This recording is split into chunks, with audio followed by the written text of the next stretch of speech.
ఆటోనగర్లో వ్యాపారులు ఎదుర్కొనే సమస్యల పరిష్కారానికి కృషి చేస్తామని, అవినీతిని తగ్గించే ప్రయత్నం చేస్తామని గుంటూరు పార్లమెంట్ టీడీపీ అభ్యర్థి డాక్టర్ పెమ్మసాని చంద్రశేఖర్ అన్నారు. తెనాలిలోని స్థానిక ఆటోనగర్ అసోసియేషన్ హాల్లో జరిగిన సమావేశానికి నాదెండ్ల మనోహర్తో కలిసి పెమ్మసాని ముఖ్య అతిథిగా పాల్గొన్నారు. ఈ సందర్భంగా పెమ్మసాని మాట్లాడుతూ, అమెరికా నుంచి ఆంధ్రాకైనా త్వరగా రావచ్చేమో కానీ విజయవాడ నుంచి తెనాలికి మాత్రం రాలేమన్నారు. గోతులతో నిండిన ఈ రోడ్లపై ప్రయాణించాలంటే ప్రాణాంతకంగా ఉందని ప్రభుత్వ తీరును ఆయన విమర్శించారు. ఈ ఆటోనగర్ స్థాపించడం జరిగింది. సుమారు 500 మంది ఇక్కడ చిన్న చిన్న పరిశ్రమలు ఏర్పాటు చేసుకున్నారు. 500 మంది ఈరోజు 4000 మందికి మీరు ఉపాధి కల్పించగలుగుతారు. టెక్నాలజీ కొత్త ఆలోచనలతో రావచ్చు.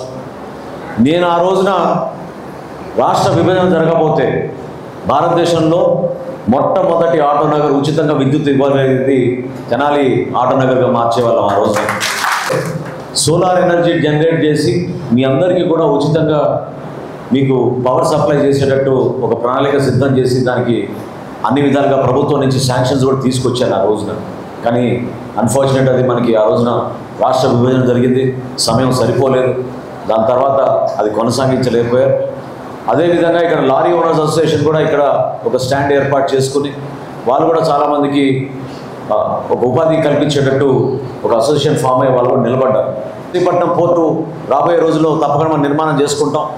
అదేవిధంగా ఓడరేవు ఇటువంటి పోర్ట్స్ మనం ఏర్పాటు చేసుకున్నప్పుడు తప్పకుండా మనకి మన ప్రాంతాల్లో అభివృద్ధి జరిగే విధంగా మనం ముందుకెళ్తాం. ఏ విధంగా మనం 4 లేన్ల రహదారి పెదరావూరు నుంచి నందివెల్లి వరకు ఆ రోజున 68 కోట్ల రూపాయలతోటి ప్రారంభించామో ఆ రహదారిని ఖచ్చితంగా మంగళగిరి వరకు తీసుకెళ్ళి మనకి ప్రతిరోజు మీకు ఎవరికి కూడా ఇబ్బందులు కలగకుండా ఆ సౌకర్యాన్ని మీకు అతి త్వరలో తీసుకొచ్చే విధంగా మేము నిలబడతాం.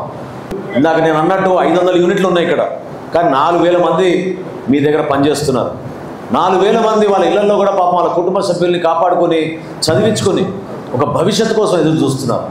వాళ్ళు ఏ విధంగా మీ పైన ఆధారపడి ఉంటారో మీరు కూడా ఒక నమ్మకంతో, ఒక భరోసాతోటి మేము రాబోయే రోజుల్లో ఖచ్చితంగా మన ప్రాంతానికి మీకోసం నిలబడతాం, మంచి కార్యక్రమాలు చేస్తామనే నమ్మకం మీకు కలిగించే విధంగా మేము ప్రవర్తిస్తాం.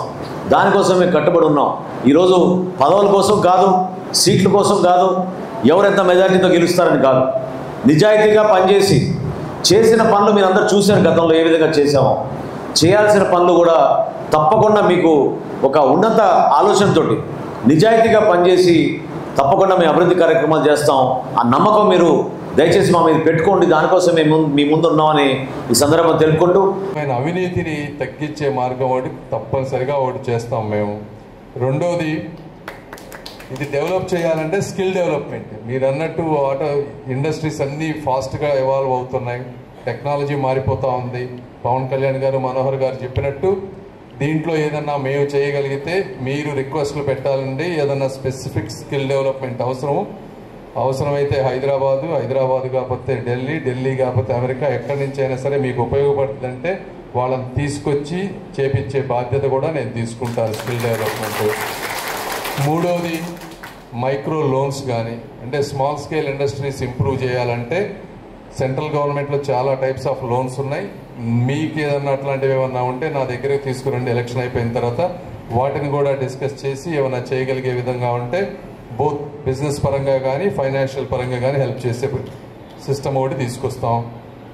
ఇవన్నీ కాకుండా కూడా ఓవరాల్గా కమ్యూనిటీ కానీ, ఒక పార్క్స్ కానీ, ఒక హెల్తీ లివింగ్ ఉండాలి అంటే ఒక నగరం ఎలా ఉండాలనే దానికి మనోహర్ గారు నేను కూర్చొని ప్రణాళికాబద్ధంగా వచ్చే 5 సంవత్సరాల్లో చాలా కష్టపడి అవినీతి లేకుండా చేస్తామని మీ అందరికీ తెలియజేసుకుంటూ, మీ అందరికి అందుబాటులో ఎప్పుడు ఉంటానని తెలుపుకుంటూ సెలవు తీసుకుంటున్నాను.